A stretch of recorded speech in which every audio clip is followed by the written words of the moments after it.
The Penguins kick off their Western Canada road trip tonight in Vancouver, but they'll be a little bit more shorthanded than they would like. Hunter and I are going to break down all that and more on the Tuesday edition of the Locked On Penguins podcast.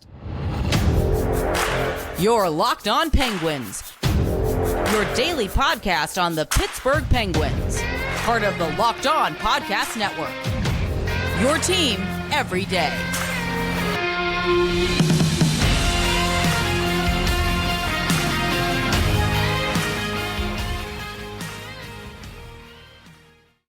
Welcome back, Penguins fans, to another edition of the Locked On Penguins podcast. I am one of your hosts, Patrick Damp. You can follow me on Twitter at synonym for wet, joined as always by the one and only Hunter Hodes. You can follow him on Twitter at Hunter Hodes. You can follow the show's account at LO_Penguins. And we thank you for making this your first listen or watch of the day, because we're your team every day and we are free and available on YouTube or wherever you get your podcasts. Before we get started, today's episode is brought to you by Sleeper. Download the Sleeper app and use the promo code LOCKEDONNHL to get up to a $100 match on your first deposit. Terms and conditions apply. See Sleeper's terms of use for details. So, Hunter's favorite thing happens tonight. The Penguins kick off their Western Canada swing with some Penguins After Dark when they'll take on the Vancouver Canucks at 10 p.m. Eastern Time. And there is really no reason to delay the inevitable here. We saw the news yesterday. The Penguins will start this road trip more shorthanded than they already are. Bryan Rust did not make the trip to Western Canada with the team. He is back in Pittsburgh, still being evaluated for what was described as an upper body injury. He left the Penguins' wild 7-6 win against the Philadelphia Flyers on Sunday and did not return. Although Mike Sullivan did say that it's not out of the realm of possibilities that Bryan Rust could play at some point on this trip, saying it would be later determined whether or not he makes the trip and joins the team midway through the road trip. So we'll stay tuned for more news on that. But with that out of the way, Hunter, with the Penguins heading in to play arguably the NHL's best team in the Vancouver Canucks tonight, what do they have to do to kick off this 4-game road swing on a positive note? I think they really need to simplify things in this game. You're already going to be down your two best top 6 wingers this season. We all know how great Jake Gensel's been. He's not going to be back until after the trade deadline. We also know how good Bryan Rust has been as of late. He's almost at 20 goals this season. He was tremendous in that game against the Flyers, and it's unfortunate that a low-key kind of dirty hit from Scott Laughton took him out. I don't really like that play. I saw the hit actually on social media on Monday. I didn't realize just how bad it was, and that's why Rust got hurt. So it's unfortunate that he's not on this trip to start, but what I'm really looking forward to from the Penguins in this game is to really simplify things. Keep their shift short. You don't want to do too much against a team like the Canucks, who are averaging over 3.5 goals per game this season. This is one of the best offensive teams in the league. Honestly, one of the best teams overall in the league. You know what you're going to get from their high-end talent. If you're the Penguins, you don't want this game to turn into a track meet. We all saw what happened when they played, for example, the Maple Leafs about a month and a half ago, when that game turned into a blowout really quick because the Penguins were trying to turn that game into a track meet. You don't want to do that here against the likes of Quinn Hughes, Elias Pettersson, JT Miller, Brock Besser. You can keep going down the list. This team is loaded with their top 6. Penguins are going to have to really simplify things, keep the Canucks to the outside, kind of play a low event game, if you will. I feel like when the Penguins are sticking to that blueprint, they are a very tough team to beat, and they're going to have to do that in this one if they want to take down arguably the league's best team. Yeah, there's no two ways about it. This is maybe the best team in the National Hockey League right now.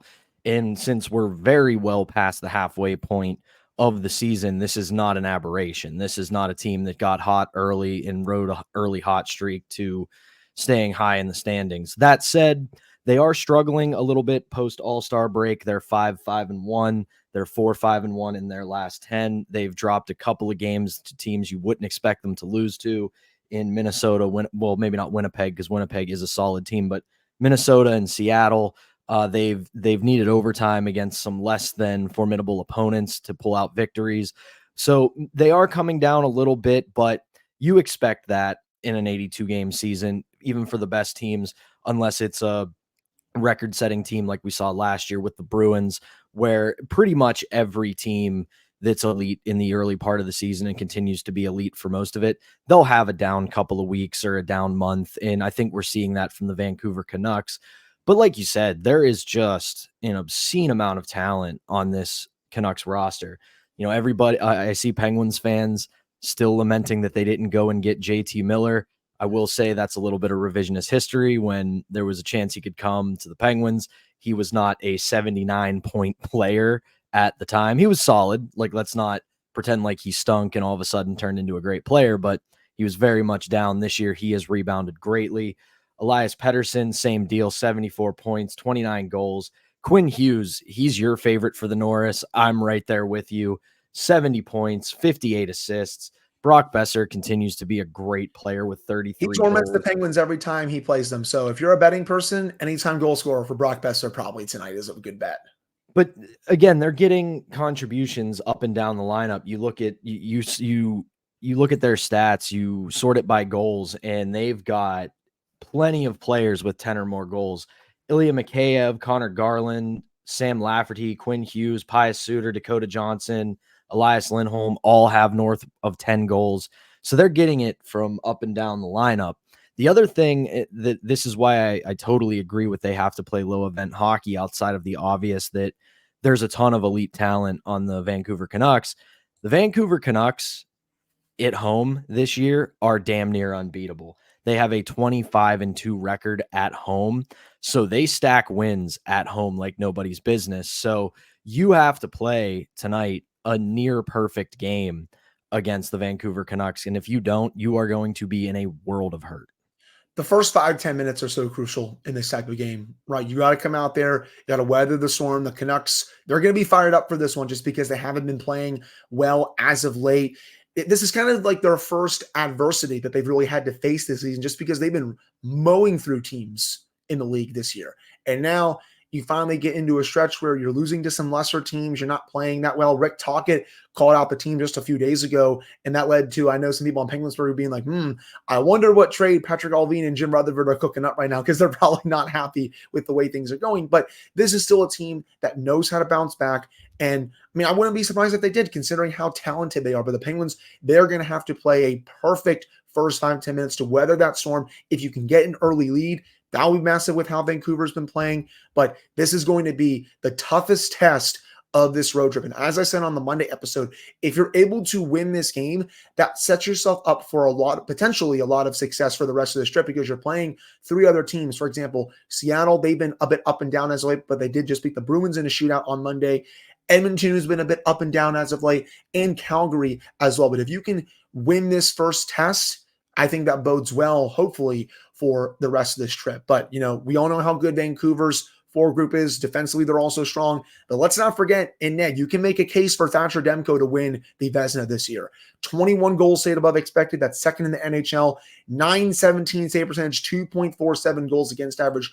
For one of the only times I would say this season, Pat, I don't think the Penguins have the goaltending advantage in this one, just because of how good Demko has been. We all know how good Tristan Jarry has been, even outside of his last start against the Flyers. But Demko has been that much better, and the Penguins are going to have to get a lot of traffic in front of them and make sure they're taking away his ability to see the puck if they want to really beat this guy.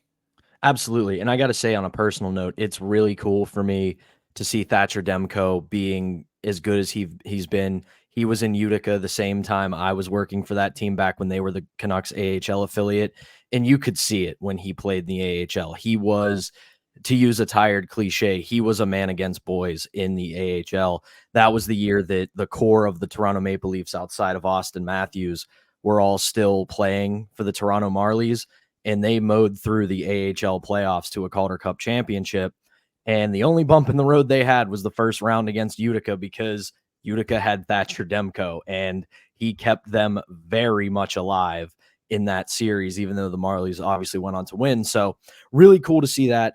The other thing that I think keeps this Canucks team from really actually spiraling, and we can lament the end of the Jim Rutherford era here in Pittsburgh all we want. I think there is a lot of shine on it. You win 2 Stanley Cups, consistently one of the best teams in the league. You did a good job. But I think you have a young-ish team with the Vancouver Canucks, but it's being led by two guys in Rick Tocchet and Jim Rutherford who have seen and done it all in the National Hockey League. They have been around for so long. They're not afraid to innovate from time to time, but they are the definition of been there, done that. And that's a good steady hand to have on the wheel when things start to rattle a little bit, which we've seen with this team.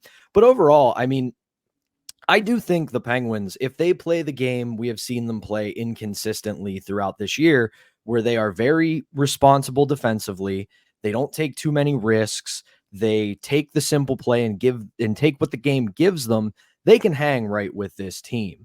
And we know that Sidney Crosby he is basically Peter Parker in the first Spider-Man movie with Tom Holland, just pulling the ship together after it breaks apart, not letting it fall.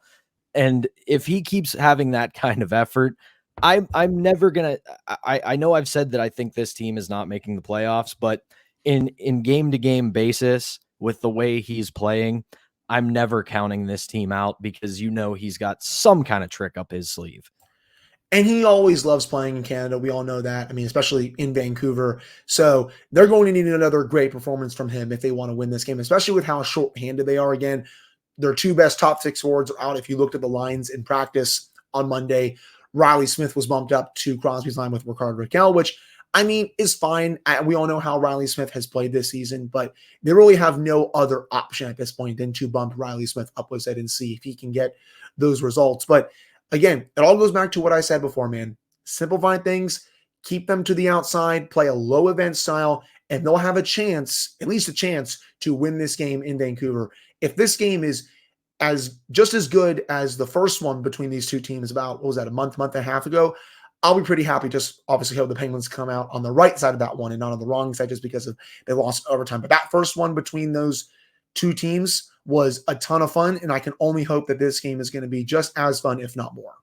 Yeah, agreed. And we'll get a little bit more into the lineup decisions without Rust in the second segment, but we're going to call it on this segment, and we'll be right back to talk about those lineup changes. But first, we have to tell you about today's sponsor, and that is Sleeper. We're past the halfway point in the season, and Penguins fans, we know how it's going. It's up and down. The playoffs are looking less and less likely, but regardless of where we are in the current standings, I want to remind you that you could win big by playing daily fantasy hockey on Sleeper, the official daily fantasy app of the Locked On NHL Network. Sleeper is our number one choice for daily fantasy sports and especially daily fantasy hockey, because with Sleeper, you can win 100 times your cash in daily fantasy hockey contests. Right now, I would obviously take Sidney Crosby to win 100 times my money because that guy is absolutely on one. And as you guys know, I love this app simply because it's daily fantasy, not season-long fantasy. And I've told you before, anybody who knows me knows I am embarrassingly bad at season-long fantasy. So daily fantasy is where I thrive. All you have to do is pick whether studs like Sidney Crosby, Alex Ovechkin, Connor McDavid, Nathan McKinnon, and the amount of stars in the NHL right now will record more or less than their sleeper projections for things like goals, assists, saves, plus minus, and more in a given game. To win 100 times your bet on Sleeper, you need to correctly predict the outcome of 8 player stats. You heard me, Penguins fans. You can win up to 100 times your money playing daily fantasy hockey with Sleeper. So start paying attention and nail your picks so you can start winning big. Use promo code LOCKEDONNHL and you'll get up to a $100 match on your first deposit. Terms and conditions apply. That's code LOCKEDONNHL. See Sleeper's terms of use for details and locational availability. Okay, we're back here on the Tuesday edition of the Locked On Penguins podcast. I'm one of your hosts, Patrick Damp, joined as always by the illustrious Hunter Hodes. And we alluded to it there at the end of the first segment. We talked about it a little bit at the start of the show. Bryan Rust, not on the trip. He is not going to be in the lineup, at least tonight. As I said, Mike Sullivan has not completely rolled out his return on this road trip. We still don't know his status. He hasn't been placed on LTIR or anything like that. So still remains a possibility, but will not be available tonight. We get the first line of Reilly Smith, Sidney Crosby, and Rickard Rakell. And I'll be honest, I don't hate this. I don't think, obviously, it's a total necessity given injuries and everything else with Jake Gensel out, with now Bryan Rust out. It's just born of complete necessity. So you have to fill those guys in where they are. But we know that Sidney Crosby can be a Mr. Fix-It for a lot of guys. So right now at this point, if you want to see really what you have in Reilly Smith, and I think Rickard Rakell's game has been trending upward, at least of the last week or so, since he's been rejoined with Sidney Crosby. I think this could be a bit of a proving ground for Reilly Smith, who I think is somebody that they're very motivated to move at the deadline. So at this point, I think this could be a nice little proving ground for Reilly Smith. At the very least, this does potentially boost his trade value with about 10 days until the trade deadline. If they do decide to sell off Smith to Vegas or wherever else he would want to go, it wouldn't make any sense, in my opinion, to move up O'Connor or Puustinen to the top line. With how O'Connor is playing next to Evgeny Malkin, especially this last week or two, you have to keep him there. And with Valtteri Puustinen, with how he played this last week on Evgeny Malkin's line, there's no reason to bump either of those two up to the Crosby line. Reilly Smith has really struggled on Gino's line this season. He's also really struggled on the third line. See what he can do playing top line minutes next to Sidney Crosby, because I know we've kind of gone at Rickard Rakell quite a bit on the show. He did get that goal against the Flyers over the weekend, and that's the product of playing with Crosby. That brings out the best in Rakell. It always has been. Even though he hasn't been good this season, he's still at his best when he plays with Crosby. Could that be said for Reilly Smith now? Potentially. He had that great start to the season next to Evgeny Malkin. Then it kind of fizzled out, and they haven't been able to recreate that magic.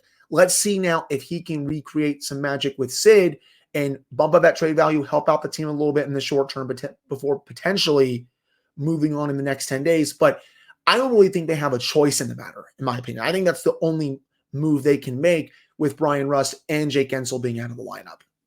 No, to build off what you were saying there, I do think that they have found something in that second line with Drew O'Connor, Evgeny Malkin, and Valtteri Puustinen.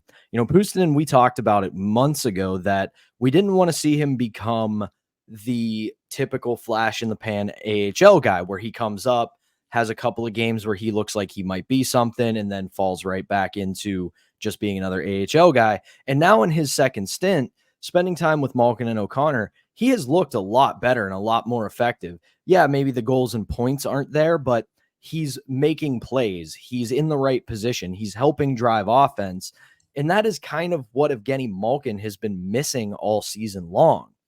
He's had, the way I referred to it, a Looney Tunes style rotating door of wingers. And at 37, he's not 27-year-old Evgeny Malkin anymore. He's not going to be able to totally paper over for the deficiencies on his line.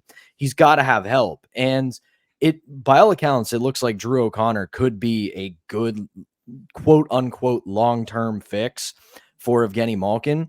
And Valtteri Puustinen looks like a guy who, if you put him with elite talent, he's at the very least not going to be out of place. No, and he wasn't out of place at all this past week. I thought he was getting chances in all of their games this past week. He should have scored in the Montreal game, in my opinion. He was great against the Islanders, and then he was great also against the Flyers as well. Keep giving him those opportunities and see what he can do with them. I think he has earned his place in the top six. And I know what's the word I want to use for that? I think I was excited about seeing what Matthew Phillips can do on the Malkin's line, but after a few games, it was evident to me that he just wasn't going to fit there.